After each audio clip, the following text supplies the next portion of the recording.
I'm Marie, and when my sister Jessica leaned over my mother's casket and whispered, "You were never wanted here," I thought I'd reached the lowest point of my 32 years.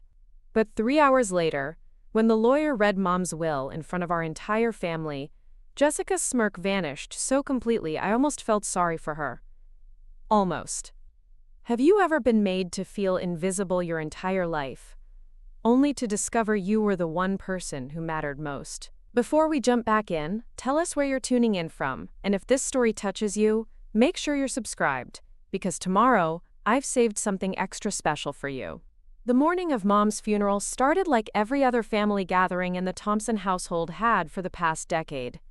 I stood in front of my bathroom mirror at 6 a.m., staring at the single black dress hanging on the back of my door. It was the same one I'd worn to every funeral, wedding, and family event for the past 5 years. Simple, unremarkable, designed to blend into the background. Just like me. My phone buzzed with a text from Jessica. "Don't be late. The family car leaves at 9 sharp. Try to look presentable." No, good morning. No, how are you holding up? Just instructions delivered with the casual cruelty she'd perfected over the years. I set the phone aside and continued getting ready, muscle memory guiding me through the routine of making myself as invisible as possible. The ride to St. Michael's Catholic Church was exactly what I'd expected.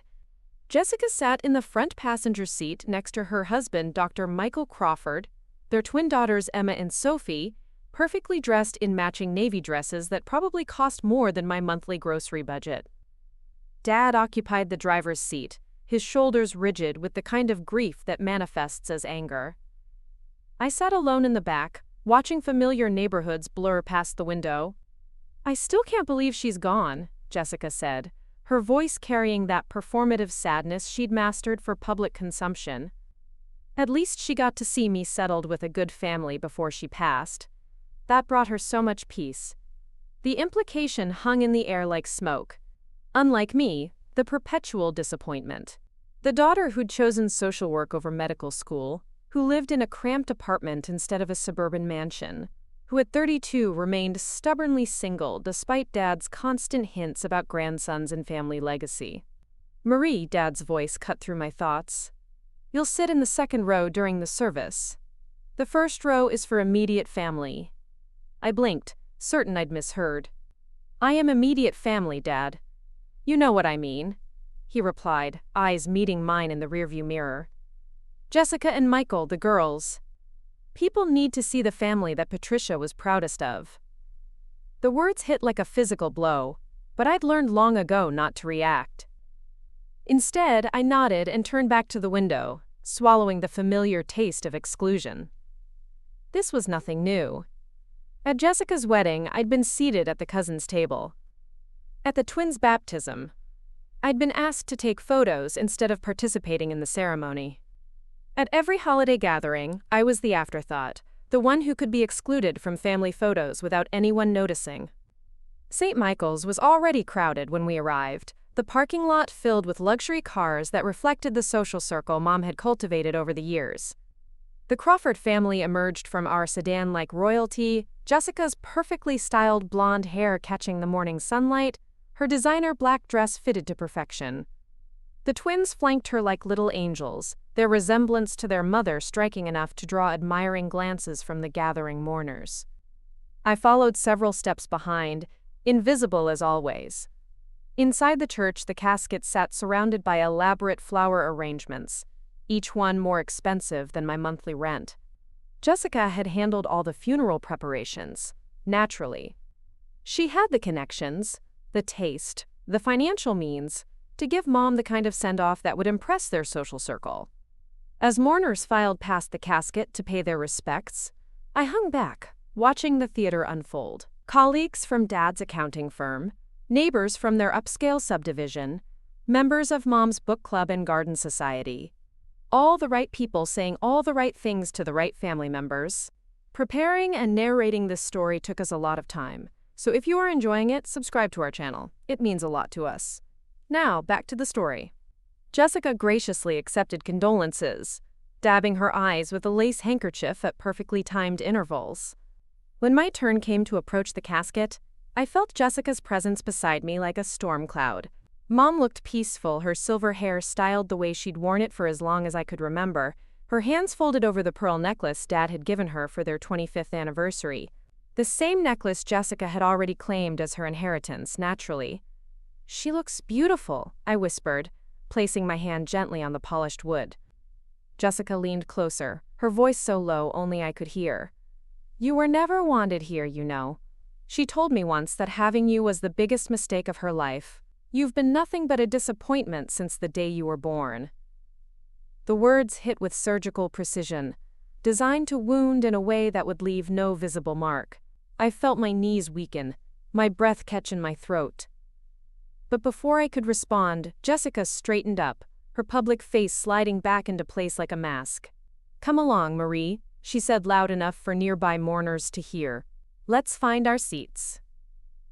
The service passed in a blur of hymns and prayers and carefully crafted eulogies that painted a picture of Patricia Thompson as the perfect wife, mother, and community member. Jessica delivered a flawless speech about Mom's dedication to family, her tireless work in the community, her pride in her daughter's achievements. The emphasis on daughters, plural, was subtle enough that only I noticed the lie embedded in the truth. I sat in the second row as instructed, surrounded by cousins and family friends who offered polite nods but no real comfort. From my position, I could see the back of Jessica's perfectly coiffed head in the front row, flanked by her picture-perfect family. Everything Mom had wanted, everything she'd been proud of, everything I would never be. After the service, we gathered at Dad's house for the reception, the same house where I'd grown up, though walking through it now felt like visiting a museum of someone else's childhood. Jessica had already begun redecorating in the months since Mom's diagnosis, replacing family photos with more flattering recent ones that somehow featured fewer and fewer images of me as the years progressed.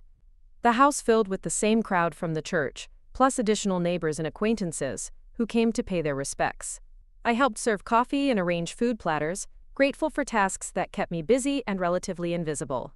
From the kitchen, I could hear fragments of conversations praising Jessica's strength, admiring the twins' composure, commenting on what a blessing it was that Patricia had lived to see her daughter so happily settled. "Such a shame about the other one," I heard Mrs. Henderson from next door say to her companion. 32 and still alone. Patricia worried about her constantly. "Well," came the response, "some people just don't have what it takes for family life. At least, Jessica turned out beautifully."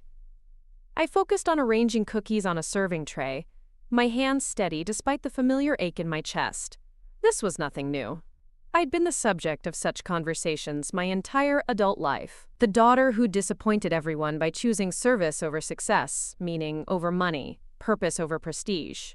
As the afternoon wore on, I found myself gravitating toward the edges of rooms, the spaces between conversations where I could observe without participating.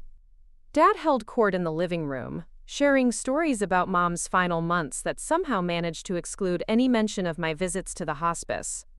Jessica graciously accepted sympathy and admiration in equal measure, playing the role of grieving daughter with the skill of someone who'd been rehearsing her entire life. It was nearly 4 o'clock when Mr. Henry Wilson arrived.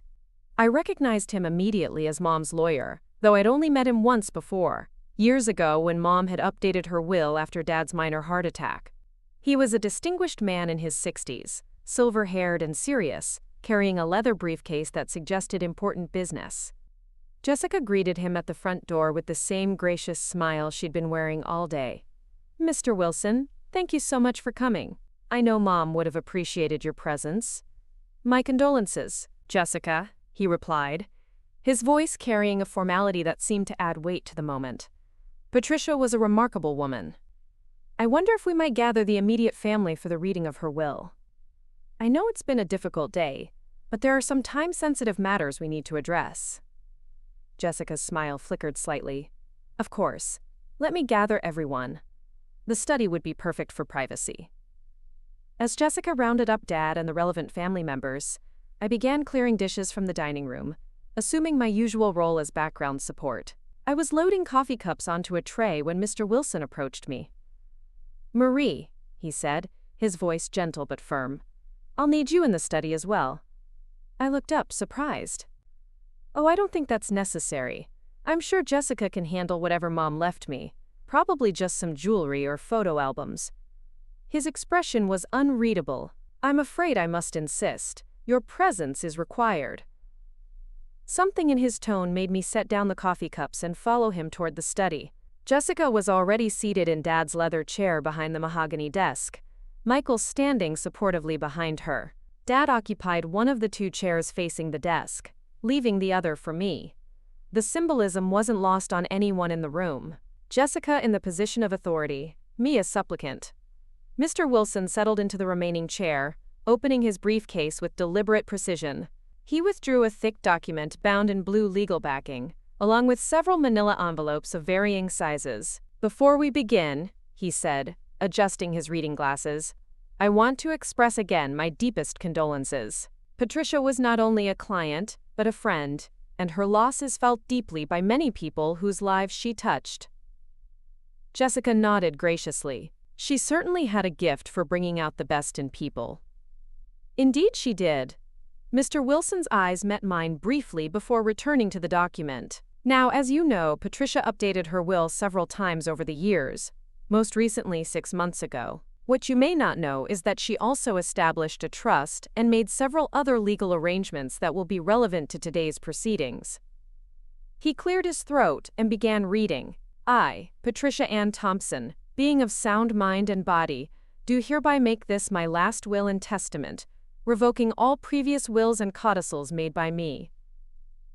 The formal language washed over me as he outlined the standard legal preliminaries. I found myself studying the family photos on Dad's desk, noticing how Jessica featured prominently in the most recent ones, while I seemed to fade into the background of older images. "To my husband Robert," Mr. Wilson continued, "I leave our family home and all its contents, along with half of my investment portfolio, to be managed according to the terms we discussed privately."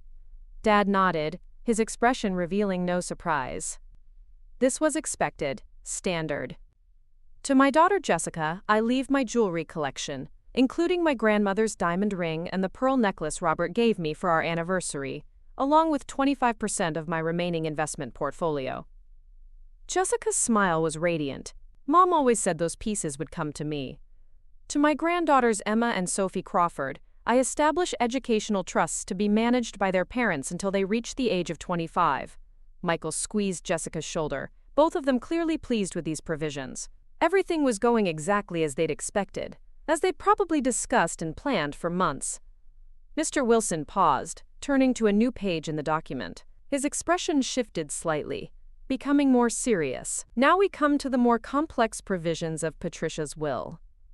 I shifted uncomfortably in my chair, wondering why I was even present for what seemed like a straightforward distribution of assets to the people who mattered in Mom's life. "To my daughter Marie," Mr. Wilson read, and Jessica's smile faltered slightly. "I leave the remainder of my investment portfolio, which constitutes 50% of my total assets." The room went dead silent. I felt like I'd been struck by lightning, every nerve ending suddenly alive with shock. Jessica's face had gone pale, her mouth opening and closing without sound. "I'm sorry," she finally managed. "Did you say 50%? Mr. Wilson nodded calmly. "That's correct. The investment portfolio has grown considerably over the years. The current value is approximately $2.4 million, meaning Marie's inheritance is roughly $1.2 million. I couldn't breathe. Couldn't think. Couldn't process what I was hearing. Jessica was on her feet now, her composure completely shattered. "That's impossible," she said, her voice rising. "There must be some mistake. Marie never even visited Mom. She didn't care about family. She chose her job over everything else." "Jessica," Dad warned, but his own shock was evident in his pale complexion. Mr. Wilson continued as if there had been no interruption.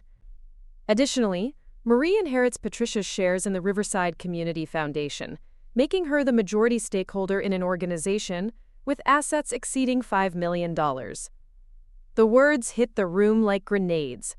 Jessica sank back into the chair, her perfect facade cracking like ice. "The Community Foundation? I've never even heard of it." "Furthermore," Mr. Wilson said, his voice taking on an almost protective tone.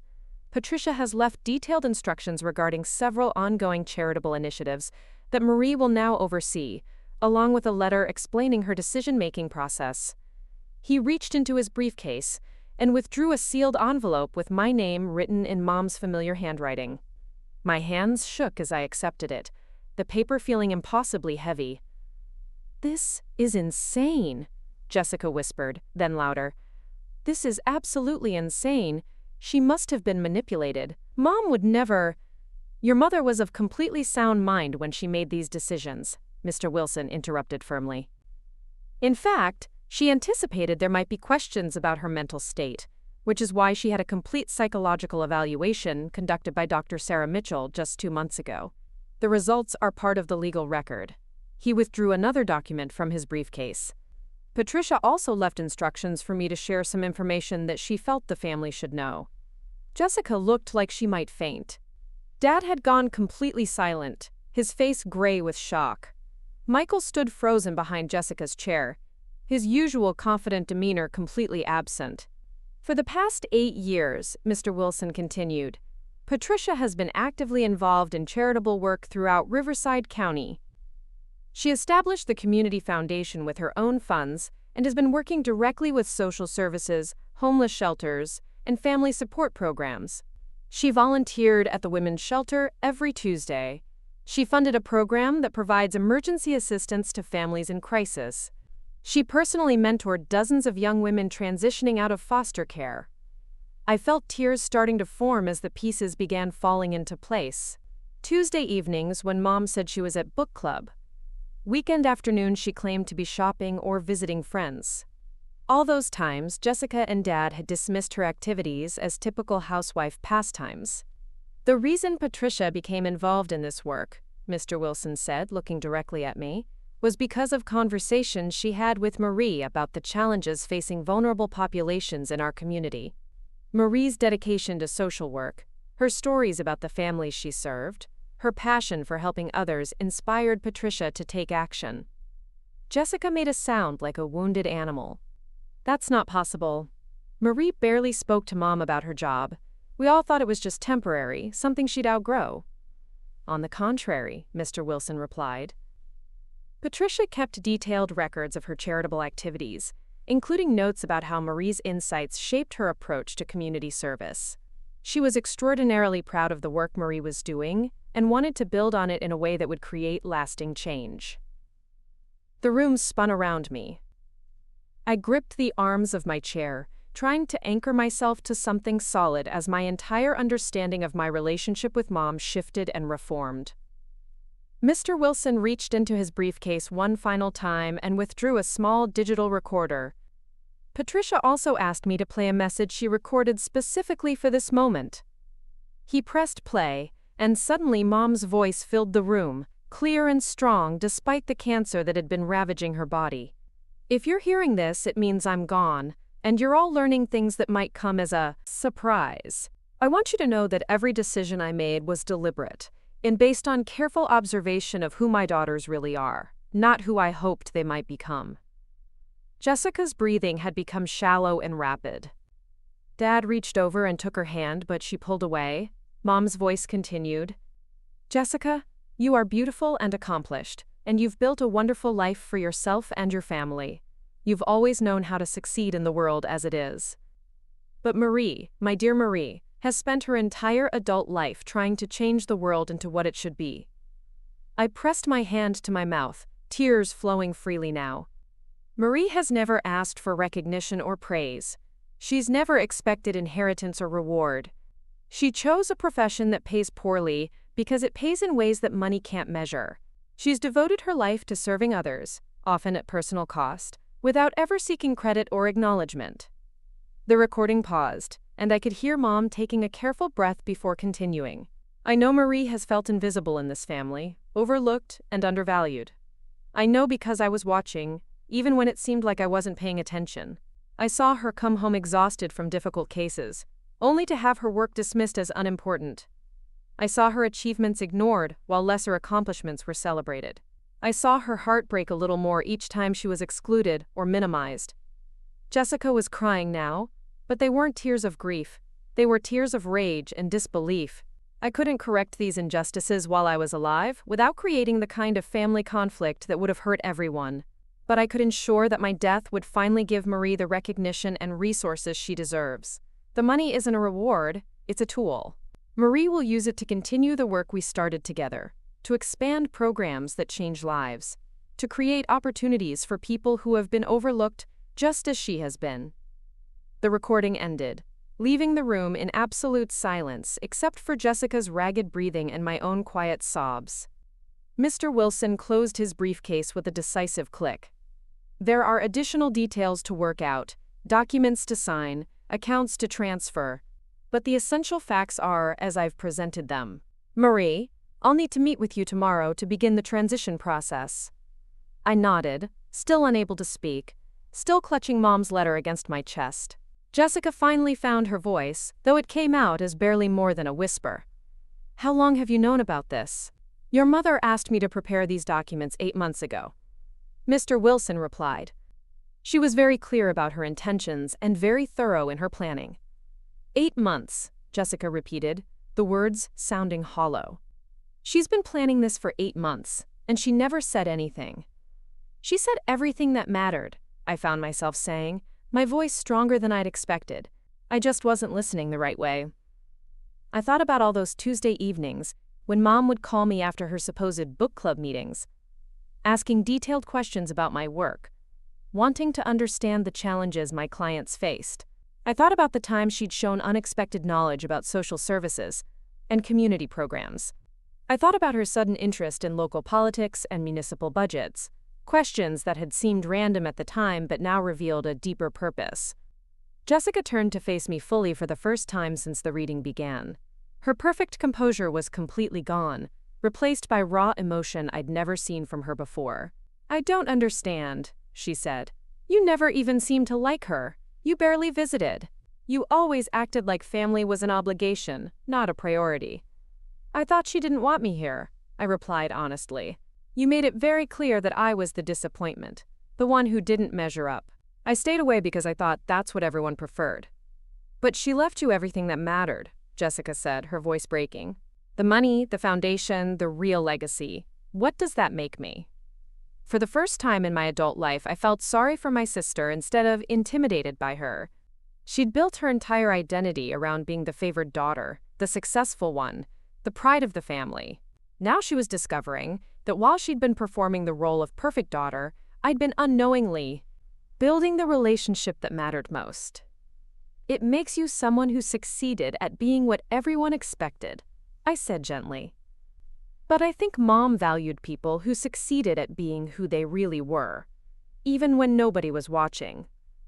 Dad cleared his throat, speaking for the first time since the reading began. Marie, I owe you an apology. We all do.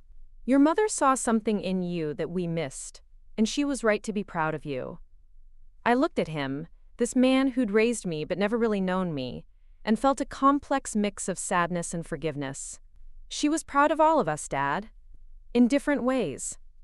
Mr. Wilson stood, signaling the end of the formal proceedings. Marie, I'll expect to see you at my office at 10 a.m. tomorrow. We have a great deal to discuss. As he packed up his documents, the reality of what had just happened began to sink in. I wasn't just inheriting money.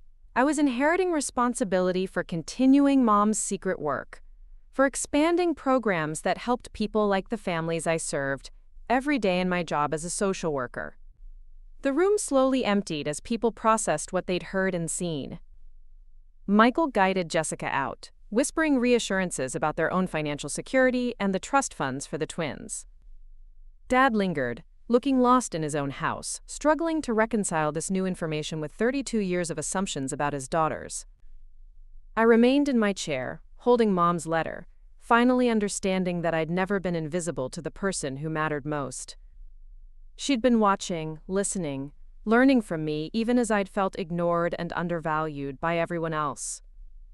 The house had grown quiet, most of the reception guests having departed during or immediately after the will reading. I could hear distant sounds of cleanup from the kitchen, Normal domestic noises that seemed surreal after the earthquake that had just reshaken my understanding of everything. I carefully opened Mom's letter, my hands trembling slightly as I unfolded the pages covered in her neat handwriting. "My dearest Marie," it began, "if you're reading this, then you've just learned some things that probably came as quite a shock. I hope you can forgive me for keeping secrets. But I wanted my actions to speak louder than words ever could." I settled deeper into the chair, preparing to finally hear directly from the woman who had shaped my life in ways I was only beginning to understand. Tomorrow would bring new responsibilities, difficult conversations, and the challenge of stepping into a role I'd never imagined for myself. But tonight, I held my mother's final words to me, finally understanding that love doesn't always look like what we expect it to look like, and that sometimes the greatest gift a parent can give is the freedom to become exactly who you're meant to be, even when the world tries to convince you you're not enough. The afternoon light was fading through Dad's study windows, casting long shadows across the room where my life had just changed forever. In a few hours, I would be Marie Thompson, millionaire philanthropist and community foundation director. But right now, I was still just Marie, the daughter who had finally learned she was never invisible to the one person whose opinion had always mattered most. I spent that night alone in my apartment, Mom's letter spread across my kitchen table like a roadmap to a life I'd never known existed. The words blurred together through my tears as I read and reread each page, trying to absorb the magnitude of what she'd revealed. "I've been watching you your entire life," she'd written in her careful script, not with judgment but with admiration. "While Jessica learned to perform success, you learned to create it for others. While she mastered the art of being seen, you mastered the art of seeing what others missed." The letter went on to detail observations that stunned me with their accuracy and insight. She'd noticed how I'd always been drawn to the underdog, even as a child. She remembered me bringing home stray animals, befriending the weird kids at school, standing up to bullies even when it meant becoming a target myself. She'd seen the pattern that I'd never recognized in myself. "You've always been a bridge builder," she'd written, "even when you didn't realize that's what you were doing. You see connections where others see divisions. You find solutions where others see only problems. This is why your work matters so much, and why I knew you were the right person to carry on what we started together." The revelation that we'd been working together, even unknowingly, reframed every conversation we'd ever had about my job. All those questions about my clients, her sudden interest in social policy, her mysterious Tuesday evening absences that I'd assumed were book club meetings. She'd been conducting her own form of social work, inspired by the stories I'd shared and the passion I'd demonstrated. My phone buzzed constantly throughout the night. Text messages from Jessica that progressed from shocked to angry to desperate. Voice messages from Dad asking if we could talk. Missed calls from numbers I didn't recognize, probably relatives who'd heard about the will reading and wanted to satisfy their curiosity or position themselves for some benefit. I ignored them all, needing time to process this fundamental shift in my understanding of myself and my place in the family. For 32 years, I'd operated under the assumption that I was the disappointment, the one who'd failed to meet expectations, the daughter who'd chosen the wrong path. Now I was learning that I'd been walking exactly the path my mother had hoped I would, and that she'd been walking alongside me the entire time. The next morning, I stood in front of my closet facing a dilemma I'd never encountered before. What does someone wear to inherit a foundation worth millions of dollars? My usual professional wardrobe consisted of practical pieces designed for home visits and court appearances, not boardroom meetings and high-stakes negotiations. I settled on my best navy suit, the one I'd bought for job interviews 3 years ago, and arrived at Mr. Wilson's office 15 minutes early. The building was impressive, all glass and marble in downtown Riverside's financial district. I'd driven past it countless times but never imagined I'd have reason to enter. The receptionist, a polished woman in her 40s, looked up when I approached her desk. "Marie Thompson to see Mr. Wilson," I said, still feeling like I was pretending to be someone else. "Of course, Ms. Thompson, he's expecting you. Can I offer you coffee or water?" The formal courtesy felt strange after a lifetime of being overlooked or dismissed. Coffee would be great, thank you. Mr. Wilson's office was spacious and comfortable, with floor-to-ceiling windows offering a view of the city I'd served for years but never seen from this perspective. He rose from behind his desk as I entered, his manner warm but professional. "Marie, please sit." I know this must feel overwhelming.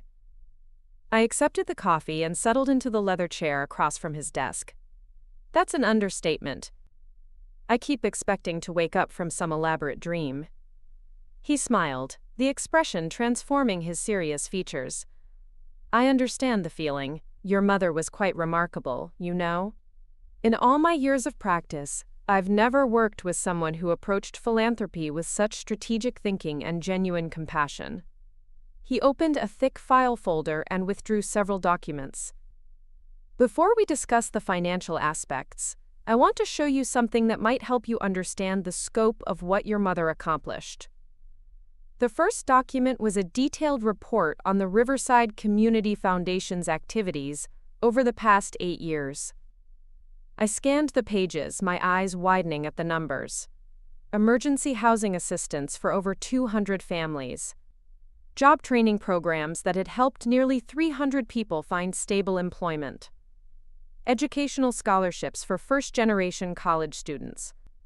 A network of community gardens that provided fresh food in food desert areas. "She did all this?" I asked, my voice barely above a whisper. "She funded it and oversaw it, but she credited you as the inspiration for nearly every program. She kept detailed notes about your conversations, your insights about systemic problems, your suggestions for addressing root causes, rather than just symptoms." He handed me another document, this one in Mom's handwriting. It was a proposal for expanding the Foundation's work, dated just 2 months before her death. The margins were filled with her notes, many of them referencing things I'd told her about gaps in social services. "She was planning to reveal her work to you eventually," Mr. Wilson explained. "She wanted to ask you to leave your job and run the Foundation full-time." The diagnosis accelerated her timeline, but the core plan remained the same. I set down the documents, my hands shaking slightly. "She wanted me to run the Foundation?" "She designed it for you, Marie. Every program, every policy, every partnership was built with your skills and perspective in mind. She knew you'd bring both the professional expertise and the personal passion necessary to expand the work." The weight of responsibility settled on my shoulders like a mantle. This wasn't just about inheriting money, it was about inheriting a mission, a calling that had been shaped by my own experiences and convictions. What exactly would that involve? I asked. Mr. Wilson's expression grew more serious. "The Foundation currently operates with a small staff and a board of directors that your mother handpicked. They've been waiting to meet you, to understand your vision for the future. The immediate decisions involve hiring additional staff, expanding existing programs, and potentially launching new initiatives." He pulled out a calendar and flipped through several pages. "Your mother also committed the Foundation to several partnerships that will require your attention. There's a collaboration with the county to address homelessness, a partnership with the school district to expand after-school programs, and a joint initiative with the hospital system to provide mental health services in underserved areas." My head spun as he outlined commitment after commitment, each one representing lives that would be affected by decisions I was suddenly qualified to make. "This is enormous. I don't know if I'm prepared for this level of responsibility. Your mother was confident that you were not only prepared but uniquely qualified," he replied. "She believed that your years of direct service work gave you insights that most Foundation directors lack. You understand the challenges from the ground level, not just from statistical reports." He reached into his desk drawer and withdrew a small leather journal. "She also left you this. It's her personal notes about Foundation operations, key relationships, and her thoughts about future directions." I accepted the journal, recognizing Mom's handwriting on the cover. Marie's Foundation was written in her careful script, with the date of my college graduation underneath. "She started planning this the day you got your social work degree," Mr. Wilson explained. "She told me that watching you choose service over profit convinced her that you'd inherited the best parts of her own character." The journal fell open to a page dated just 3 weeks before Mom's death. Met with Dr. Sarah Mitchell today about the mental health expansion, she'd written. She's excited about Marie's idea for embedded counselors in the schools. Need to discuss funding structure with Henry. I looked up at Mr. Wilson. Dr. Mitchell? The psychiatrist who runs the Foundation's mental health programs. She's been eager to meet you. She says some of the Foundation's most innovative approaches came from ideas your mother attributed to you. The phone on his desk buzzed, and his secretary's voice came through the intercom. Mr. Wilson, Dr. Mitchell is here for the 10:30 appointment. Perfect timing, he said, rising from his chair. Marie, I'd like you to meet someone who's been implementing your ideas for the past 2 years. Dr. Sarah Mitchell was a woman in her 50s with intelligent eyes and a warm smile. She entered the office with the confident bearing of someone comfortable in professional settings, but her expression softened when she saw me. Marie, she said, extending her hand. I've been looking forward to meeting you for so long. Your mother talked about you constantly. I shook her hand, still feeling like I was inhabiting someone else's life. She never mentioned you, but I'm learning there were a lot of things she didn't tell me. Dr. Mitchell laughed. She was very protective of her work until she was ready to share it. But she was incredibly proud of you. She used to say that you were the reason she understood the importance of addressing trauma in family systems. I'm sorry, but I don't understand what you mean.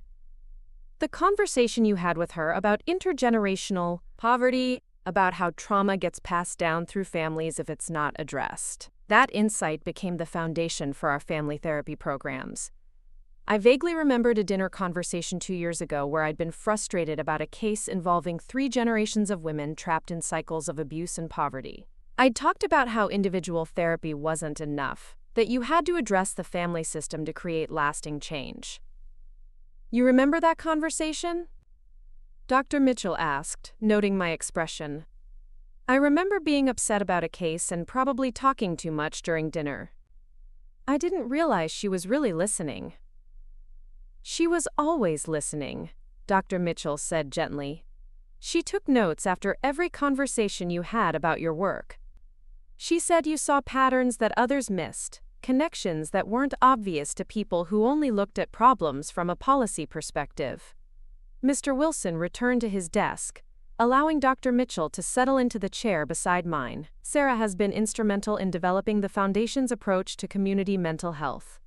She's also been working on the expansion plan your mother wanted to implement. Which brings me to why I'm here today, Dr. Mitchell said. We're at a critical juncture with several programs. Your mother's death has created some uncertainty among our partners and stakeholders. They need to know that the Foundation will continue operating, that the vision will remain consistent. What does that mean practically? I asked. It means you need to make some decisions about the future direction of the Foundation. The board is meeting next week, and they're expecting to hear from you about your plans. The reality of the situation hit me with fresh force. This wasn't just about inheriting money or carrying on Mom's legacy. Real programs with real beneficiaries were depending on decisions I would make. People's lives would be affected by whether I chose to continue existing initiatives or pursue new directions. I need to understand what's already in place before I can make those kinds of decisions, I said. Dr. Mitchell nodded approvingly. That's exactly what your mother said you'd want to do. She prepared for this. From her briefcase, she withdrew a thick binder. This is a comprehensive overview of every program, every partnership, every initiative the Foundation currently supports. Your mother wanted you to have complete information before making any commitments. I accepted the binder, feeling its weight both literal and metaphorical. How long do I have to review this? The board meeting is scheduled for next Thursday, Mr. Wilson replied.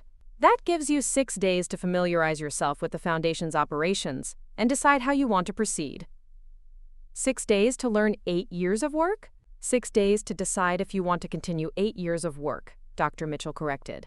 Your mother built this foundation with your perspective in mind, but she also wanted you to have the freedom to reshape it according to your own vision. She leaned forward slightly, her expression becoming more personal. Marie, I've seen the impact of the programs your ideas inspired. The Family Therapy Initiative has helped over 100 families break cycles of trauma. The embedded counselor program has prevented dozens of children from entering the foster care system. The crisis intervention team has literally saved lives. But I didn't create those programs, I protested. You planted the seeds, she replied. Your mother nurtured them, but the original insights came from your experience, your understanding of how systems fail vulnerable people. Mr. Wilson reached across his desk and handed me a business card. This is the foundation's current address. It's a small office downtown, but it's where your mother spent most of her time for the past 8 years. The staff is expecting you whenever you're ready to visit. I studied the address, realizing it was only 6 blocks from my own office. Mom had been working a 10-minute walk from my workplace for years, and I'd never known. There's one more thing, Dr. Mitchell said. Your mother arranged for you to observe some of the programs firsthand before the board meeting. She wanted you to see the actual impact of the work, not just read about it in reports. What kind of observation? Tomorrow there's a family therapy session with a mother and teenage daughter who've been working with us for 6 months.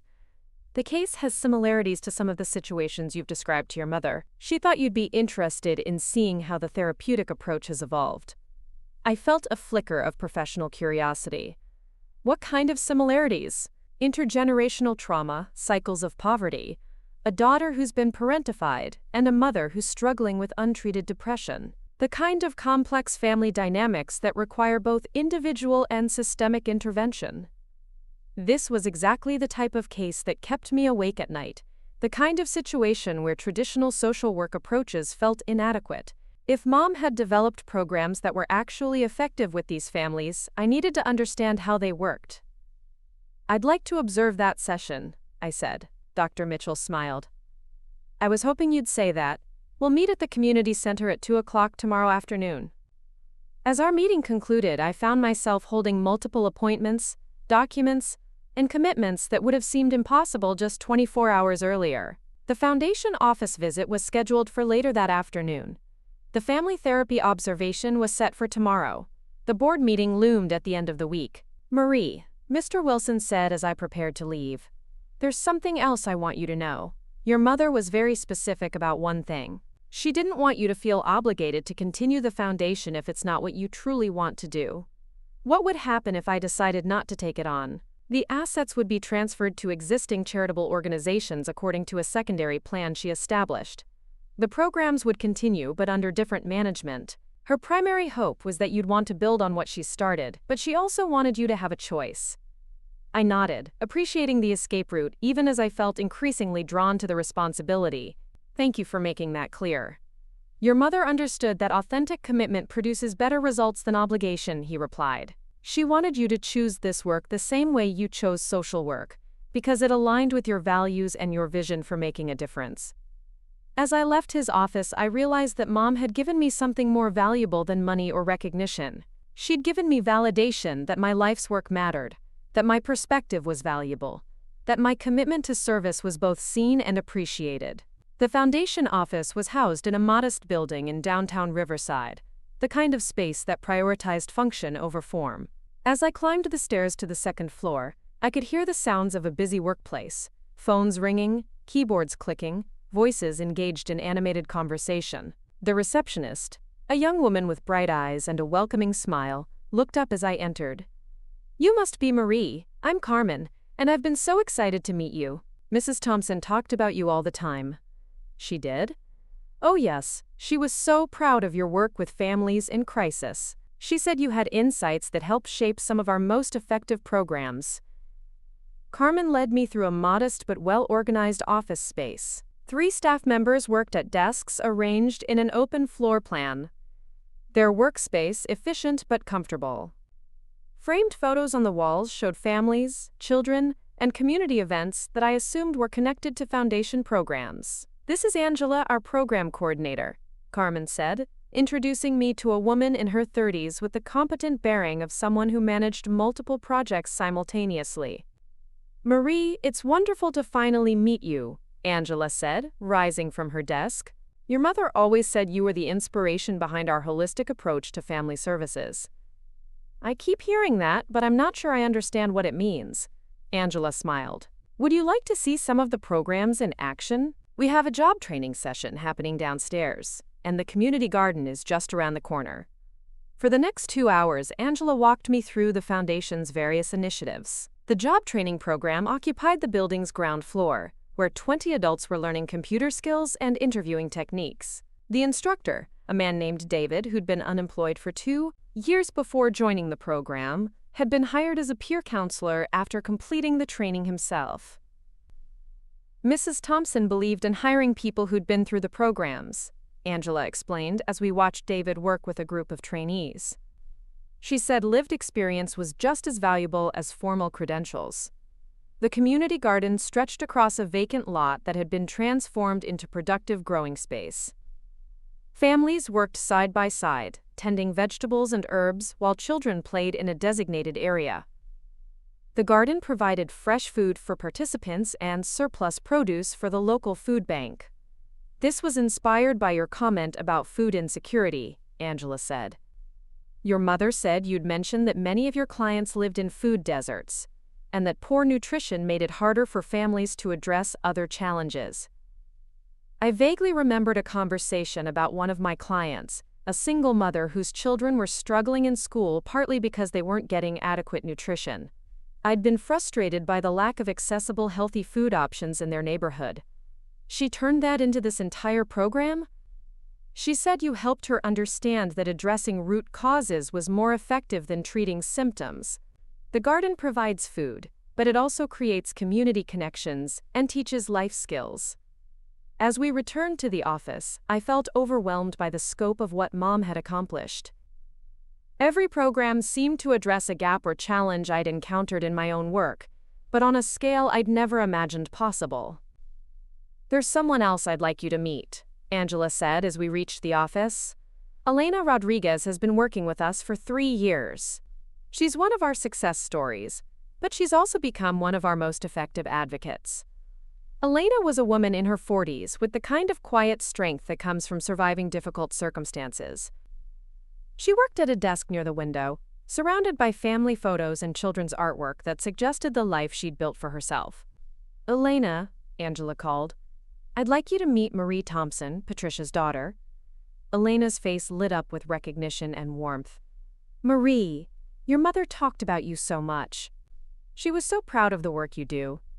I'm still learning about the work she did, I replied honestly. She saved my family, Elena said simply. 3 years ago, I was living in my car with my 2 children. I'd lost my job, couldn't make rent, and had nowhere to turn. The foundation didn't just give us emergency housing assistance.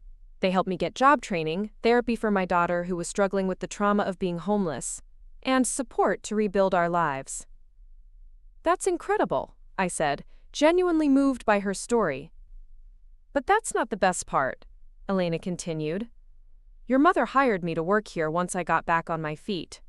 She said that people who'd been through the programs understood how to help others navigate the system. I was beginning to see the genius of Mom's approach. Rather than creating traditional charity programs that maintained separation between helpers and helped, she'd built a system that empowered people to become advocates and leaders within their own communities. Elena coordinates our family advocacy program now, Angela explained. She works directly with families who are experiencing crisis, helping them access resources and navigate systems. It's the job I never knew I wanted, Elena said. Your mother showed me that my experience could be valuable, that surviving hardship gave me skills that could help other people. As the afternoon wore on, I met more staff members and learned about additional programs. The after-school tutoring initiative that helped children whose parents worked multiple jobs. The financial literacy workshops that taught families how to build savings and avoid predatory lending. The legal aid clinic that provided assistance with housing issues and family court proceedings. Every program addressed problems I'd encountered in my own work, but with resources and approaches that my agency could never have provided. It was like seeing a vision of what social work could be if it had adequate funding and community support. Your mother left detailed notes about expansion plans, Angela said as our tour concluded. She wanted to replicate these programs in other communities, maybe even other states. That sounds ambitious. She was ambitious, Angela replied with a smile. But she was also realistic. She knew it would take time and the right leadership to grow responsibly. As I prepared to leave, Carmen handed me a key and a security code. "Your mother's office," she explained. "She always said it would be yours eventually." The office was small but comfortable, with a window overlooking the community garden. Mom's desk held neat stacks of reports and correspondence, along with several framed photos. One showed her with a group of program participants at a graduation ceremony. Another captured her working in the community garden, dirt under her fingernails and genuine joy on her face. But it was the third photo that stopped me cold. It was a picture of me at my college graduation, receiving my social work degree. Mom had been in the audience that day, proud but quietly so. I'd never seen this particular photo before, but she'd chosen to keep it on her desk where she could see it every day. On the back, in her handwriting, was a note. The day I knew she'd found her calling. I sank into the chair behind her desk, feeling the weight of discovery and responsibility settling around me like a familiar coat. This office, this work, this vision of what was possible, it had all been waiting for me to grow into it. My phone buzzed with a text from Jessica. "We need to talk. This isn't over." I looked at the message and felt a surprising lack of anxiety about the confrontation that was surely coming. For the first time in my life, I knew exactly who I was and what I was meant to do. Jessica's anger and Dad's confusion were problems I could address, but they weren't going to define my choices anymore. Outside the window, the community garden was catching the golden light of late afternoon. Families were finishing their work, children were gathering tools, and the space was settling into the peaceful rhythm of another day's productivity. Tomorrow, I would observe a family therapy session and see how Mom's programs worked with the kinds of cases that had always challenged me most.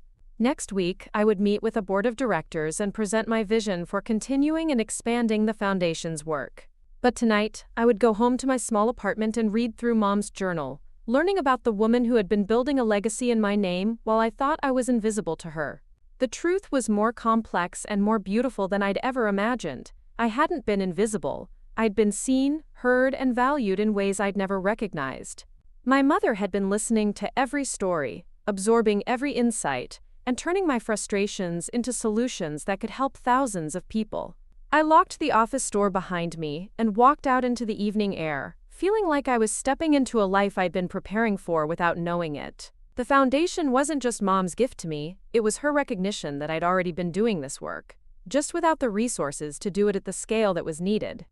As I drove home through the familiar streets of Riverside, I saw the city differently. Not just as the place where I'd grown up feeling overlooked and undervalued, but as the community where I'd learned to see clearly, where I'd developed the skills and perspective that would now allow me to create change on a scale I'd never imagined possible. The girl who'd been told she was never wanted had become the woman who was desperately needed. And finally, I was ready to claim that role. From her briefcase, Dr. Mitchell withdrew a thick binder. "This is a comprehensive overview of every program, every partnership, every initiative the Foundation currently supports. Your mother wanted you to have complete information before making any commitments." I accepted the binder, feeling its weight both literal and metaphorical. "How long do I have to review this?" "The board meeting is scheduled for next Thursday," Mr. Wilson replied. "That gives you 6 days to familiarize yourself with the Foundation's operations and decide how you want to proceed."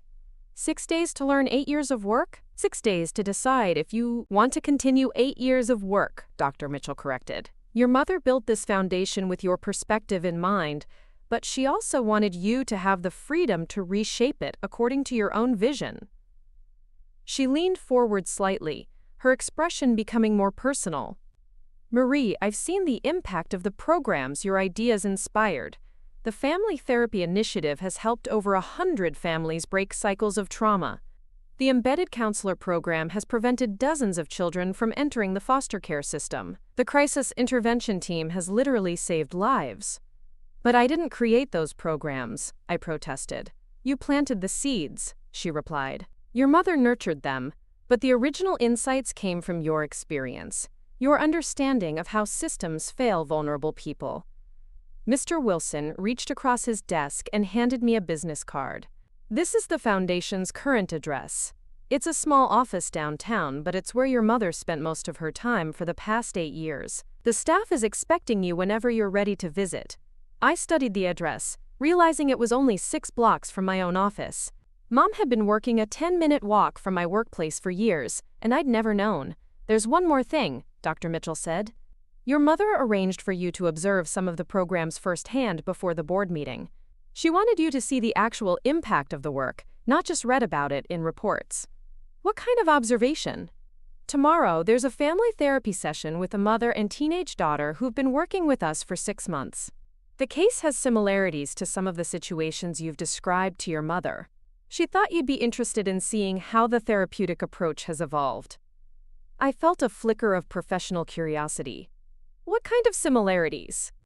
Intergenerational trauma, cycles of poverty, a daughter who's been parentified, and a mother who's struggling with untreated depression. The kind of complex family dynamics that require both individual and systemic intervention. This was exactly the type of case that kept me awake at night, the kind of situation where traditional social work approaches felt inadequate. If Mom had developed programs that were actually effective with these families, I needed to understand how they worked. I'd like to observe that session, I said. Dr. Mitchell smiled. I was hoping you'd say that. We'll meet at the community center at 2 o'clock tomorrow afternoon. The next day arrived with unseasonable warmth for October in Riverside. I dressed carefully in professional attire that would allow me to blend into the background during the therapy session. As I drove to the community center, I found myself nervous in a way I hadn't experienced since my first year as a social worker. The Riverside Community Center was a modest building that had clearly been updated and improved recently. Fresh paint brightened the exterior walls, and new playground equipment occupied a small yard where children played while their parents attended programs inside. A discreet sign near the entrance read, Riverside Community Foundation, Family Services. Dr. Mitchell met me in the lobby, which was warm and welcoming rather than institutional. Comfortable seating areas were arranged to encourage conversation, and bulletin boards displayed photos of families alongside information about various programs and services. This is beautiful, I said, taking in the space. It feels more like a community center than a social services office. That's intentional, Dr. Mitchell replied. Your mother believed that environment affects outcomes. She wanted families to feel welcomed and valued, not judged or processed through a system. She led me down a hallway lined with children's artwork and family photos. The therapy rooms are designed to feel like living rooms, rather than clinical spaces. We've found that families engage more authentically when they feel comfortable. We paused outside a door marked Family Room A. Through a small observation window, I could see a space that looked more like someone's home than a therapist's office. Comfortable couches were arranged around a coffee table, with soft lighting and plants creating a welcoming atmosphere. The family we're observing today is Maria Santos and her daughter Carmen, Dr. Mitchell explained quietly. Maria is 38, works 2 jobs to support Carmen and her younger son. Carmen is 15 and has been essentially running the household since she was 12. I nodded, recognizing the pattern immediately. Parentified child, overwhelmed mother, probably financial stress complicating everything. Exactly, but here's what makes this case interesting from a therapeutic perspective. 6 months ago, Carmen was failing school, acting out, and Maria was considering residential treatment. Today, you'll see a family that's learned to function differently. What changed? We addressed the system, not just the symptoms. But I'll let you observe and draw your own conclusions. Dr. Mitchell introduced me to the therapist, a woman named Lisa Chen who radiated the kind of calm competence that put people at ease. Lisa explained that the family had given permission for my observation and understood that I was learning about the Foundation's work. They're actually excited to share their story, Lisa said. Maria especially wants other families to know that change is possible. When Maria and Carmen arrived, I was struck by how different they seemed from the typical families I encountered in crisis. There was still obvious stress, still the weight of difficult circumstances, but there was also something else. A sense of partnership, of shared effort toward common goals. Maria was a small woman with prematurely gray hair, and the kind of exhaustion that comes from carrying too much responsibility for too long. But when she spoke to Carmen, there was warmth and respect that I didn't often see in families where traditional roles had been disrupted. Carmen was a typical teenager in many ways, but she carried herself with unusual maturity. She took the lead in explaining their current challenges to Lisa, but in a way that included her mother rather than excluding her. "Mom's been doing better with the depression," Carmen said, settling onto the couch beside Maria. "She's been taking her medication consistently, and she's been able to get more hours at the restaurant." "That's wonderful," Lisa replied. "Maria, how has that felt for you?" "It's been hard to accept help with managing the medication," Maria said, her English accented but clear. "But Carmen helped me understand that taking care of myself helps me take care of my family better." I watched the interaction with growing fascination. This wasn't the typical dynamic I saw in families where children had been forced into adult roles. Instead of resentment or role confusion, there seemed to be genuine collaboration and mutual support.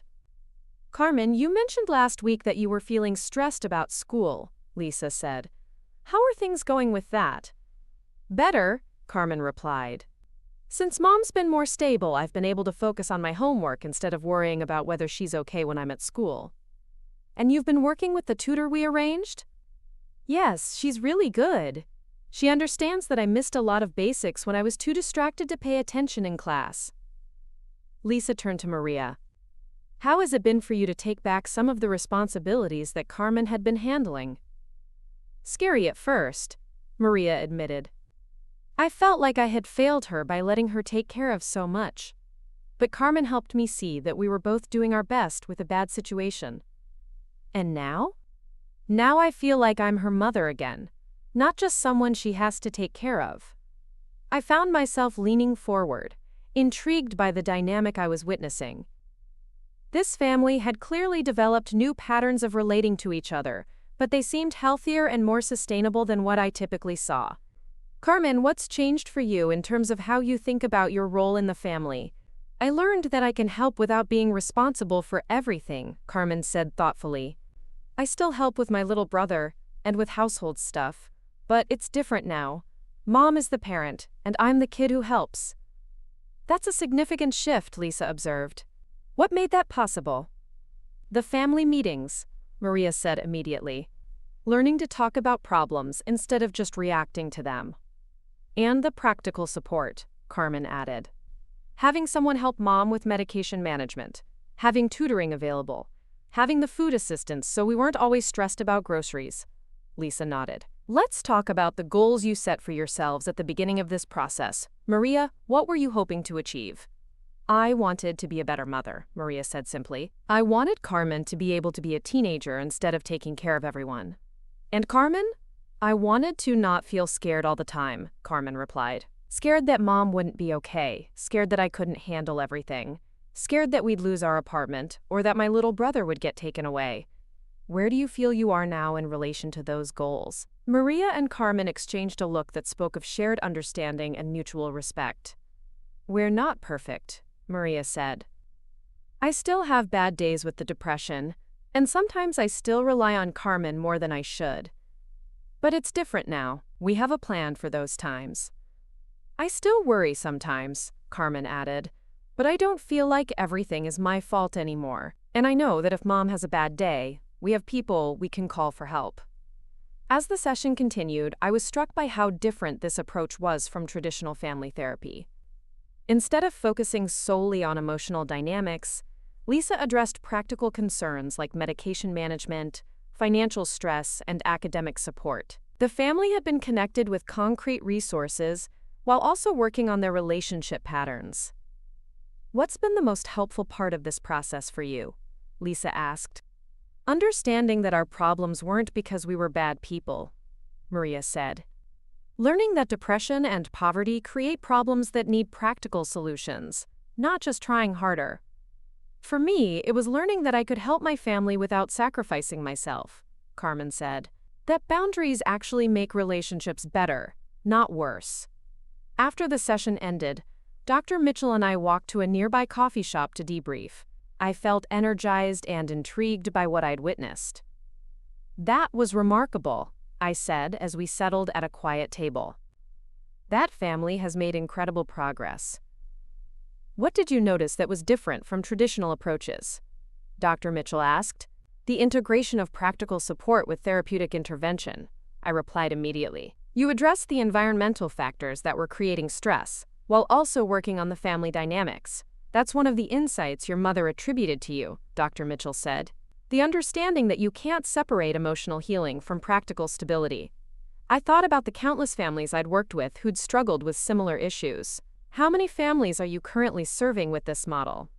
About 60 families in various stages of the process. We have a waiting list of another 40. The demand is that high? Higher. We could easily serve twice as many families if we had the resources. I sipped my coffee, processing what I'd observed and learned. What would it take to expand the program? Additional therapists, more funding for practical supports like tutoring and medication management, and expanded partnerships with schools and healthcare providers, Dr. Mitchell replied. Your mother had a detailed expansion plan, but she wanted to ensure quality wasn't compromised by rapid growth. Show me the expansion plan. Dr. Mitchell smiled. I was hoping you'd ask that. We spent the next 2 hours reviewing detailed proposals for program expansion. Mom had envisioned family therapy programs in every school district in the county, embedded counselors in pediatric clinics, and partnership agreements with housing authorities to provide services to families in transitional housing.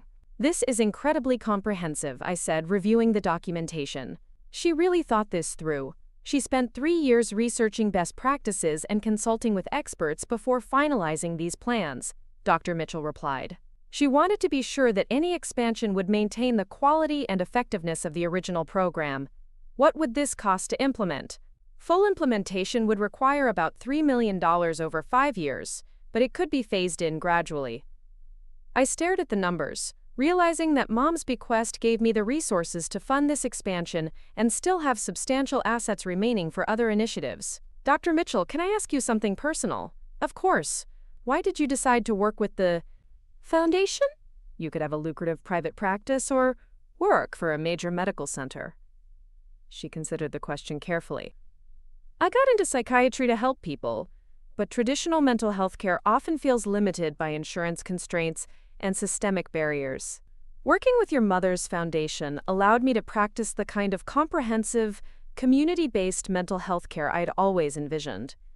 And you find it professionally satisfying? More than any work I've ever done, she replied without hesitation. When you can address root causes instead of just managing symptoms, when you can work with families in their communities instead of isolated clinical settings, the outcomes are transformative. As we prepared to leave the coffee shop, Dr. Mitchell handed me another folder. These are testimonials from families who've completed the program and outcome data comparing our approach to traditional interventions. That evening, I sat in my apartment reading through the testimonials and data. The stories were powerful and specific. Families who'd been on the verge of dissolution had learned to function effectively. Children who'd been failing in school were now thriving academically. Parents who'd been overwhelmed by mental health challenges were managing their conditions successfully. But it was the outcome data that really captured my attention.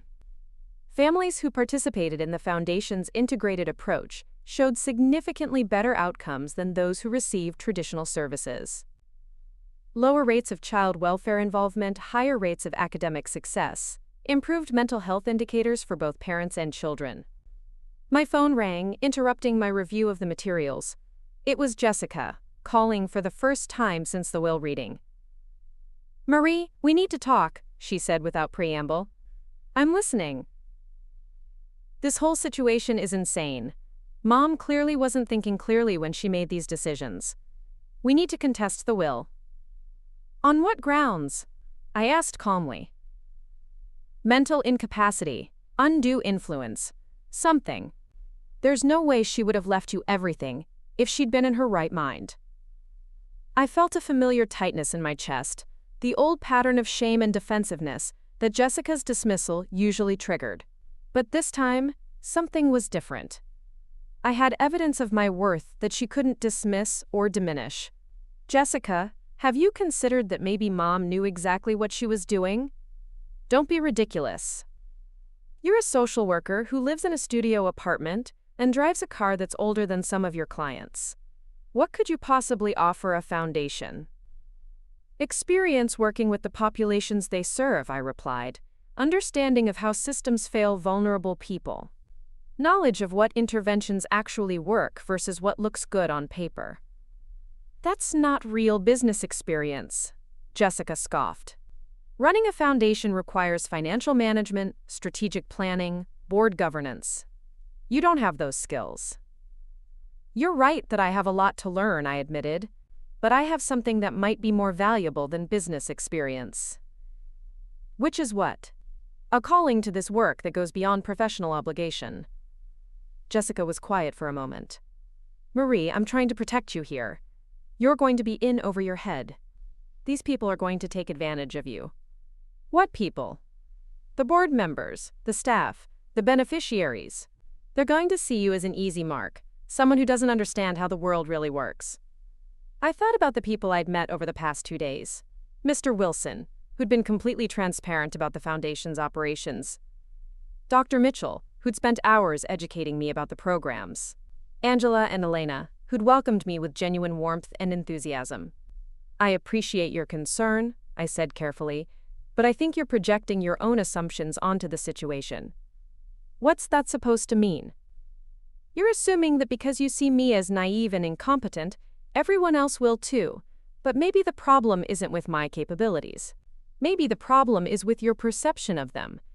Jessica's voice turned sharp. Don't psychoanalyze me, Marie. I'm trying to help you avoid making a huge mistake. By convincing me that I'm not capable of doing work that I've been preparing for my entire career? This isn't social work, Marie. This is running a multi-million-dollar organization. It's both, I replied, and maybe that's exactly why Mom thought I was the right person for it. After ending the call with Jessica, I returned to the materials Dr. Mitchell had given me, but I found it difficult to concentrate. The conversation had stirred up all the familiar doubts and insecurities that had plagued me throughout my relationship with my family. Was Jessica right? Was I being naive about the challenges of running a foundation? Did I have the business skills necessary to manage millions of dollars responsibly?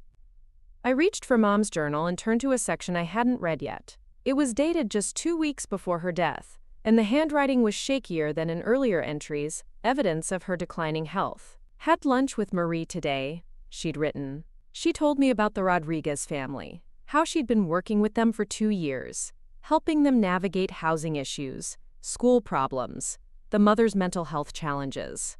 She was frustrated that she could only address one crisis at a time instead of providing comprehensive support. The entry continued. Marie doesn't realize that what she described is exactly what the foundation does, just on a larger scale. She already understands integrated service delivery, community-based intervention, and family systems approach. She just doesn't have the resources to implement it at the level she envisions. I read the entry twice, feeling a mixture of validation and trepidation. Mom had seen the connection between my daily work and the foundation's mission, but she'd also had confidence in my abilities that I wasn't sure I shared. The journal entry concluded, Marie worries that she's not making enough of a difference. She doesn't understand that she's been making a profound difference in individual lives, while developing the insights necessary to make a difference on a community level. The foundation is just the tool she needs to scale up the work she's already doing. I closed the journal and looked around my small apartment. Tomorrow I would visit more foundation programs. By the end of the week, I would need to present a vision to the board of directors. The magnitude of the responsibility was both thrilling and terrifying. But for the first time in my life, I felt like I was stepping into a role that had been designed specifically for me, rather than trying to fit myself into expectations that belonged to someone else. My phone buzzed with a text message from Dr. Mitchell. Looking forward to tomorrow's visit to the job training program. The participants are excited to meet you. I smiled, realizing that regardless of my doubts about business management and financial oversight, I was genuinely excited to learn more about the programs that were changing lives in my community. The foundation represented everything I'd ever wanted to accomplish in my work as a social worker, but with resources and scope that I'd never imagined possible. Whatever challenges lay ahead, I was ready to meet them with the same commitment and passion that had driven me throughout my career. Mom had given me more than money or recognition. She'd given me the opportunity to transform not just my own life, but the lives of countless families in our community. That was a responsibility I was prepared to embrace, regardless of Jessica's doubts or my own insecurities about the business aspects of the role. Tomorrow would bring new insights and new challenges. But tonight, I felt something I'd never experienced before. The certainty that I was exactly where I belonged, doing exactly what I was meant to do. That's not real business experience, Jessica scoffed. Running a foundation requires financial management, strategic planning, board governance. You don't have those skills. You're right that I have a lot to learn, I admitted. But I have something that might be more valuable than business experience. Which is what? A calling to this work that goes beyond professional obligation. Jessica was quiet for a moment. Marie, I'm trying to protect you here. You're going to be in over your head. These people are going to take advantage of you. What people? The board members, the staff, the beneficiaries. They're going to see you as an easy mark, someone who doesn't understand how the world really works. I thought about the people I'd met over the past 2 full days. Mr. Wilson, who'd been completely transparent about the foundation's operations. Dr. Mitchell, who'd spent hours educating me about the programs. Angela and Elena, who'd welcomed me with genuine warmth and enthusiasm. I appreciate your concern, I said carefully, but I think you're projecting your own assumptions onto the situation. What's that supposed to mean? You're assuming that because you see me as naive and incompetent, everyone else will too. But maybe the problem isn't with my capabilities. Maybe the problem is with your perception of them. Jessica's voice turned sharp. Don't psychoanalyze me, Marie. I'm trying to help you avoid making a huge mistake. By convincing me that I'm not capable of doing work that I've been preparing for my entire career? This isn't social work, Marie. This is running a multi-million-dollar organization. It's both, I replied. And maybe that's exactly why Mom thought I was the right person for it. After ending the call with Jessica, I returned to the materials Dr. Mitchell had given me, but I found it difficult to concentrate. The conversation had stirred up all the familiar doubts and insecurities that had plagued me throughout my relationship with my family. Was Jessica right? Was I being naive about the challenges of running a foundation? Did I have the business skills necessary to manage millions of dollars responsibly? I reached for Mom's journal and turned to a section I hadn't read yet. It was dated just 2 weeks before her death, and the handwriting was shakier than in earlier entries, evidence of her declining health. Had lunch with Marie today, she'd written. She told me about the Rodriguez family, how she'd been working with them for 2 years, helping them navigate housing issues, school problems, the mother's mental health challenges. She was frustrated that she could only address one crisis at a time instead of providing comprehensive support. The entry continued. Marie doesn't realize that what she described is exactly what the foundation does, just on a larger scale. She already understands integrated service delivery, community-based intervention, and family systems approach. She just doesn't have the resources to implement it at the level she envisions. I read the entry twice, feeling a mixture of validation and trepidation. Mom had seen the connection between my daily work and the foundation's mission, but she'd also had confidence in my abilities that I wasn't sure I shared. The journal entry concluded, Marie worries that she's not making enough of a difference. She doesn't understand that she's been making a profound difference in individual lives while developing the insights necessary to make a difference on a community level. The foundation is just the tool she needs to scale up the work she's already doing. I closed the journal and looked around my small apartment. Tomorrow, I would visit more foundation programs. By the end of the week, I would need to present a vision to the board of directors. The magnitude of the responsibility was both thrilling and terrifying. But for the first time in my life, I felt like I was stepping into a role that had been designed specifically for me, rather than trying to fit myself into expectations that belonged to someone else. My phone buzzed with a text message from Dr. Mitchell. Looking forward to tomorrow's visit to the job training program. The participants are excited to meet you. The next morning brought unexpected clarity.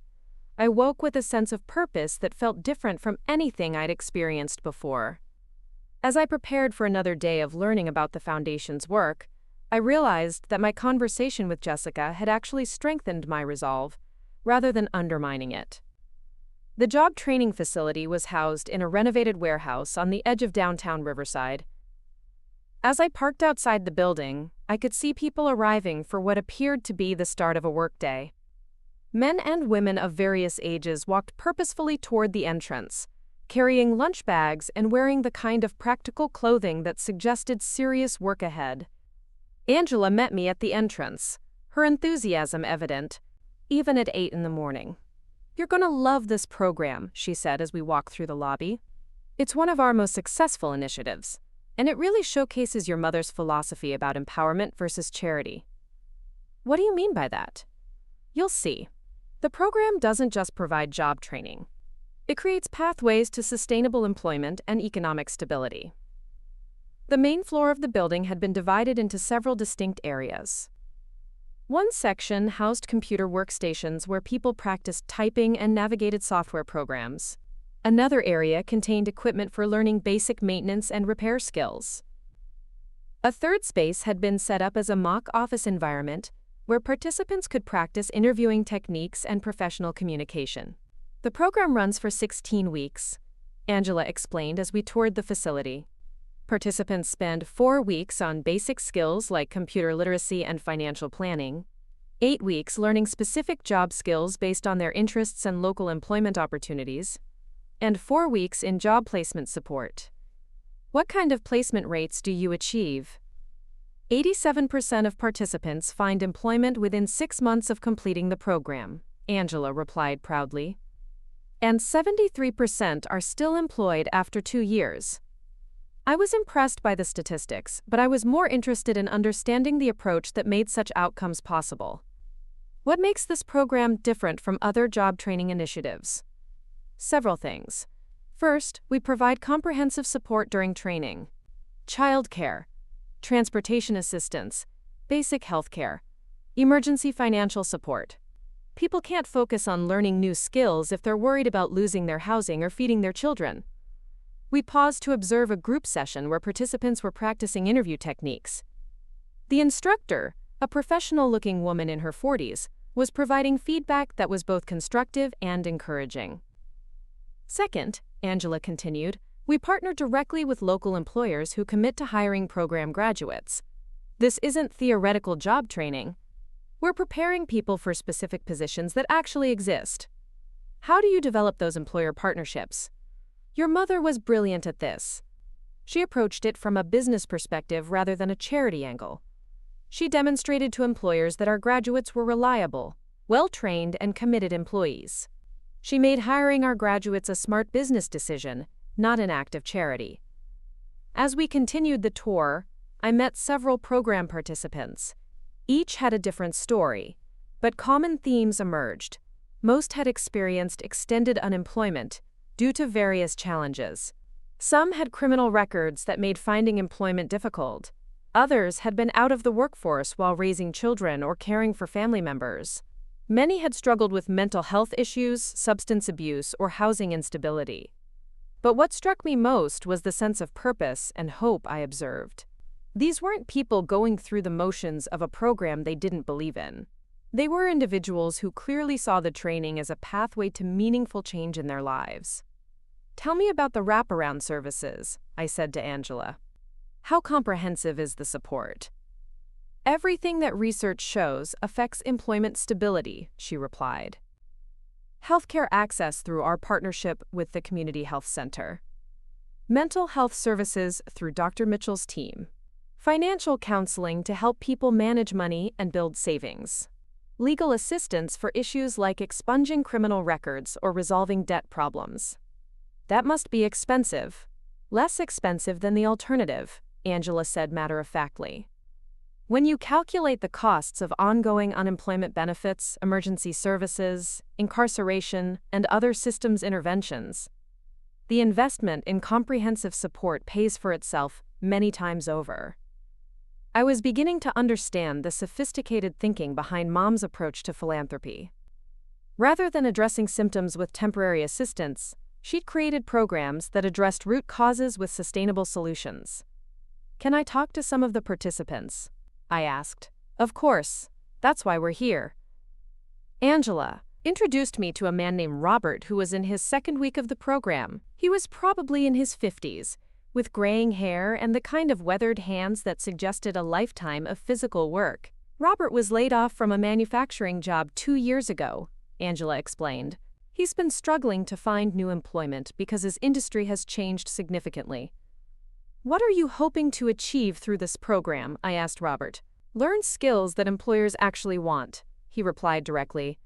I spent 8 months applying for jobs and getting nowhere. Finally realized that what I knew how to do wasn't what people needed anymore. What skills are you learning? Computer basics, inventory management systems, forklift operation with electronic tracking. Stuff that connects what I already know about warehouse work with how things operate now. How has the experience been so far? Robert considered the question carefully. Harder than I expected, but not in a bad way. They don't just teach you job skills. They help you figure out how to interview better, how to manage your money, how to take care of health problems that might interfere with work. Has that been helpful? Essential, he said without hesitation. I've been putting off dealing with some medical issues because I couldn't afford to address them. The program connected me with healthcare that actually fits my situation. Hard to focus on learning new skills when you're in pain all the time. Next, I spoke with a young woman named Keisha, who was practicing customer service techniques in the mock office area. She was probably in her mid-20s, with the kind of focused intensity that suggested strong motivation. Keisha is preparing for positions in retail management, Angela explained. She has excellent people skills, but needed to develop the technical and administrative capabilities that modern retail requires. What brought you to this program? I asked Keisha. I've been working retail for 6 years, but always stuck in entry-level positions, she said. I knew I had the ability to do more, but I didn't have the credentials or training that employers wanted for management roles. What specific skills are you developing? Inventory management software, employee scheduling systems, basic accounting, conflict resolution, and staff training techniques, plus professional communication and interview skills. How is it different from other training programs you might have considered? They treat you like a professional from day one, Keisha replied. Not like someone who needs to be fixed or saved. They assume you're capable of success and just help you develop the tools to achieve it. As the morning progressed, I observed various aspects of the program in action. A financial literacy workshop where participants learned to create budgets and understand banking services. A mock interview session where people practiced responding to difficult questions. A group discussion about workplace dynamics and professional relationships. But what impressed me most was the peer support I witnessed. Participants helped each other with challenging material, shared resources and information, and provided encouragement during difficult moments. The program had created a community of people working towards similar goals, rather than individuals competing for limited opportunities. Your mother understood that isolation is one of the biggest barriers to employment, Angela explained as we took a break in her office. Long-term unemployment isn't just about lacking job skills. It's about losing confidence, losing social connections, losing the sense that you have something valuable to contribute. So the program addresses the social and emotional aspects of unemployment as well as the practical ones? Exactly. We create an environment where people can rebuild their sense of professional identity while developing new capabilities. What does success look like beyond the employment statistics? Angela pulled out a folder of follow-up surveys and testimonials. People report improved self-confidence, better family relationships, increased civic engagement, and greater financial stability. But perhaps most importantly, many participants become advocates for others facing similar challenges. She showed me a photo of a program graduation ceremony.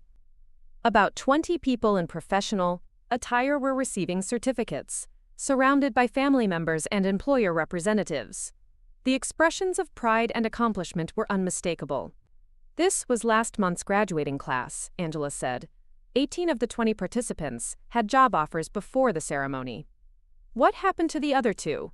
One decided to pursue additional education using the Foundation Scholarship Program. The other chose to start a small business with support from our entrepreneurship initiative. I studied the photo, recognizing something familiar in the faces of the graduates. It was the same expression I'd seen on my own clients' faces during breakthrough moments, when they realized they had more power to shape their circumstances than they'd previously understood. Angela, can I ask you something about program design? How do you decide which services to include and which employers to partner with? Your mother was very systematic about that, Angela replied. Every program component is based on research about barriers to employment and evidence about effective interventions. And every employer partnership is built on mutual benefit rather than charity. What do you mean by mutual benefit? Employers get well-trained, motivated employees who are likely to stay in their positions long-term. Program participants get access to real job opportunities with supportive employers. The foundation gets to demonstrate effectiveness and build relationships that support program sustainability. It sounds like Mom approached this more like a business venture than traditional charity work. She often said that sustainable social programs had to make sense from multiple perspectives, Angela replied. If programs only benefited recipients without creating value for other stakeholders, they would always be vulnerable to funding cuts or political changes. As afternoon approached, I realized I'd spent the entire morning absorbed in learning about this single program. The complexity and sophistication of the approach had captured my attention in a way that felt both professional and personal. I'd like to attend next week's graduation ceremony, I told Angela. I was hoping you'd say that, she replied with a smile. It's scheduled for Friday afternoon, the day after your board meeting. The timing felt symbolic. By Friday, I would have made my decision about accepting leadership of the foundation. If I chose to move forward, the graduation ceremony would be one of my first official events as executive director. As I prepared to leave the job training facility, several participants approached me to express their gratitude for the program and their excitement about meeting Mrs. Thompson's daughter. Their genuine appreciation for the opportunities they'd been given reinforced my growing understanding of the foundation's impact. Driving back to my apartment, I found myself thinking about the conversation with Jessica the night before. Her assumption that I would be taken advantage of seemed increasingly disconnected from the reality I was observing. The foundation staff and participants I'd met were serious professionals and motivated individuals, not people looking for easy targets or handouts. More importantly, I was beginning to see how my background in social work had actually prepared me for this role in ways that traditional business experience might not have. I understood the populations being served, the challenges they faced, and the approaches that were most likely to create lasting change. That evening, I called Dad for the first time since the will reading. I wasn't sure what to expect from the conversation, but I felt ready to engage with family dynamics from a position of greater clarity about my own capabilities and priorities. "Marie," he said, his voice carrying a mixture of surprise and caution, "how are you holding up with all of this?" "Better than I expected," I replied honestly. "I've been learning about Mom's work, and it's remarkable what she accomplished. Jessica seems to think you're being pressured into taking on too much responsibility." "Jessica thinks I'm incapable of handling responsibility, period," I said with more directness than I'd ever used with Dad before. "But I'm discovering that Mom saw capabilities in me that the rest of the family missed." Dad was quiet for a moment. "Your mother always did see things differently than the rest of us." "She saw me accurately," I replied, "which is something I'm still learning to do for myself. Marie, I want you to know that I'm proud of what you've built in your career, even if I haven't always shown it." The admission surprised me. "Thank you for saying that." I think I got caught up in wanting conventional success for my daughters, and I lost sight of other kinds of achievement that matter just as much. It wasn't a complete apology or a full acknowledgement of the years of dismissal and exclusion, but it was more recognition than I'd ever received from him before. "Dad, I have a board meeting next week where I'll need to decide whether to accept leadership of the foundation. Regardless of what Jessica thinks, this feels like the right path for me." "Then you should take it," he said without hesitation. "Your mother wouldn't have put this responsibility in your hands if she didn't believe you could handle it." After ending the call, I spent the evening reviewing the materials from my foundation visits and preparing questions for the board meeting. The more I learned about the organization's work, the more excited I became about the possibility of expanding and improving the programs. But I also felt the weight of responsibility settling more heavily on my shoulders. Hundreds of families were currently receiving services through foundation programs. Dozens of staff members and partner organizations depended on the foundation's continued operation. The decisions I made in the coming days would affect real lives in tangible ways. For the first time in my adult life, I was facing a choice that felt both completely aligned with my values and genuinely consequential for my community. The opportunity to move from serving individual clients to serving entire populations, from addressing isolated problems to changing systems, represented everything I'd ever hoped to achieve in my professional life. As I prepared for bed, I realized that my perspective on family approval had fundamentally shifted over the past few days. Jessica's disapproval and Dad's late-arriving support were interesting data points, but they were no longer the primary factors influencing my decisions. I was finally ready to choose my path based on my own assessment of my capabilities and calling, rather than my family's perceptions of what I should or shouldn't attempt. And that choice led clearly toward accepting the foundation leadership role, regardless of the challenges it would inevitably present. The board meeting took place in a conference room at Mr. Wilson's law firm, overlooking the city where I'd grown up feeling like an outsider. 7 people sat around the polished table, each representing different aspects of Mom's vision for community change. There was Dr. Martinez from the hospital system, Principal Williams from the school district, Judge Carter from family court, and 4 other community leaders whose names I recognized from local news coverage. As I entered the room carrying the presentation I'd spent 3 days preparing, I felt the familiar flutter of nerves that accompanied any significant professional moment. But underneath the anxiety was something new: confidence in my own perspective and value. "Marie," said Judge Carter, rising to greet me, "I've heard wonderful things about your work with families in crisis. Your mother spoke of you often during our board meetings." "She did?" "She credited you with helping her understand the gaps in our current systems. Your insights shaped many of our program designs." For the next hour, I presented my vision for the Foundation's future. I outlined plans for expanding the family therapy program, creating satellite job training centers in underserved communities, and developing partnerships with community colleges to provide educational pathways for program participants. But more importantly, I shared my understanding of what made Mom's approach unique: the integration of direct service with systemic change, the emphasis on dignity and empowerment rather than charity, and the commitment to measuring success by long-term outcomes rather than short-term outputs. "Your mother built something remarkable," Dr. Martinez said after I finished, "but we've been wondering if it could survive the transition to new leadership. After hearing your presentation, I'm convinced it will not only survive but thrive." The vote was unanimous. I was officially the new executive director of the Riverside Community Foundation. 3 months later, I stood in the same sanctuary where we'd buried Mom, but this time the occasion was celebration rather than mourning. The foundation was hosting a community appreciation event, recognizing the partners and volunteers who'd made our work possible. Jessica sat in the 3rd row with Michael and the twins, her expression a mixture of pride and bewilderment that had become familiar since I'd taken over the foundation. Our relationship was still complicated, but it was no longer defined by her dismissal of my choices. Dad occupied a seat in the front row, wearing a button that read "Community Champion" with obvious pride. He'd become one of our most enthusiastic supporters, using his connections in the business community to expand our employer partnerships. As I approached the podium to deliver the keynote address, I thought about the journey that had brought me to this moment. 6 months ago, I'd been the invisible daughter at a funeral, dismissed and excluded by the family I'd spent my life trying to please.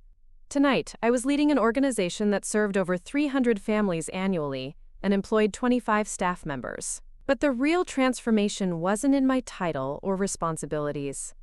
It was in my understanding of my own worth and my willingness to claim space in rooms where I belonged. "Good evening," I began, looking out at the audience of community leaders, program participants, and family members. 6 months ago, I learned something that changed my life. I learned that being underestimated can be a superpower if you use it to build something meaningful while others aren't paying attention. The audience laughed, recognizing the truth in the observation.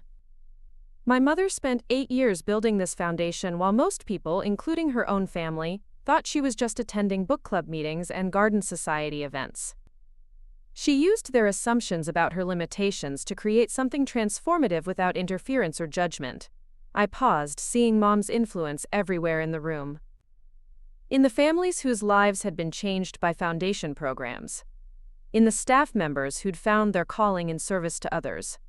In the community leaders who'd learned to see problems and solutions differently.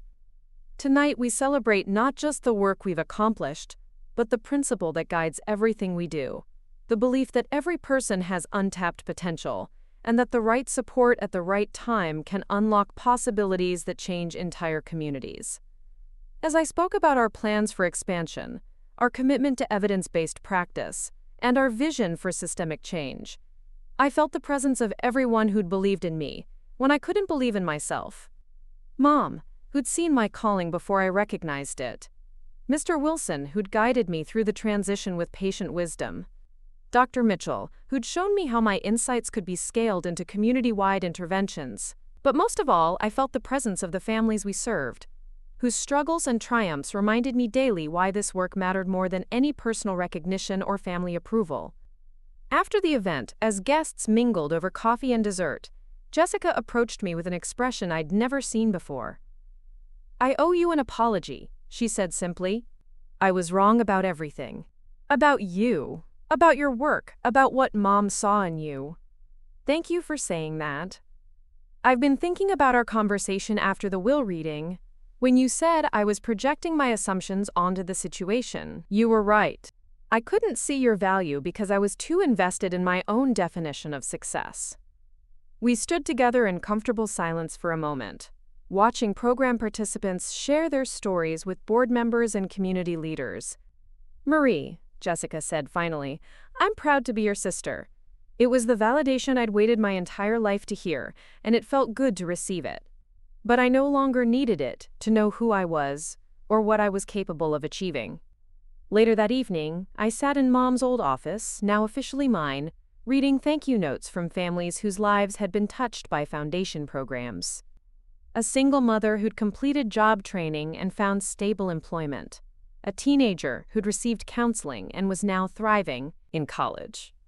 An elderly man who'd accessed healthcare through our community partnerships and could now manage his diabetes effectively. Each story represented the ripple effects of Mom's vision and my team's dedication. But they also represented something more personal. Proof that the work I'd chosen, the path I'd followed despite family skepticism, had led exactly where it was supposed to lead. My phone buzzed with a text from Dr. Mitchell. "Tomorrow's staff meeting agenda attached. Exciting updates on the regional expansion proposal." I smiled, opening my calendar to review the week ahead.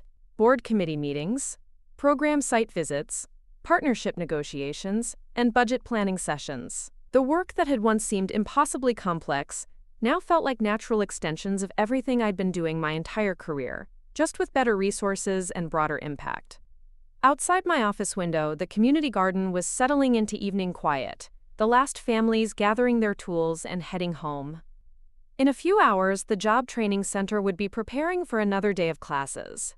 The therapy rooms would be cleaned and ready for tomorrow's sessions. All of it humming along, because Mom had seen potential where others saw problems. Because she'd recognized that real change required both individual healing and systemic transformation. And because she'd trusted me to carry that vision forward.